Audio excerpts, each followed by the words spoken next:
Okay, next one from Clive. Regarding large container planting, what would be a good depth for a container? I mean, the deeper the better. Also depends on what you're growing.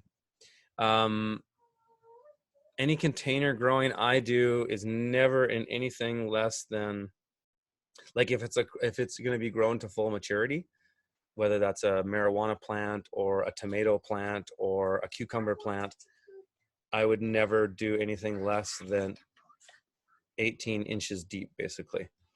Sorry, my love, I'm just on the stream. You want a tomato? A yellow one.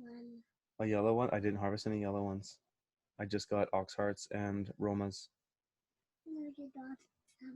Okay, you can ask Mom because I'm right in the middle of the stream. Okay. She wants some tomatoes. So yeah, that's that. Yeah, so the deeper the better. But you could probably grow lettuce in a container that was 8 inches deep. Probably wouldn't be a problem as long as it's watered well.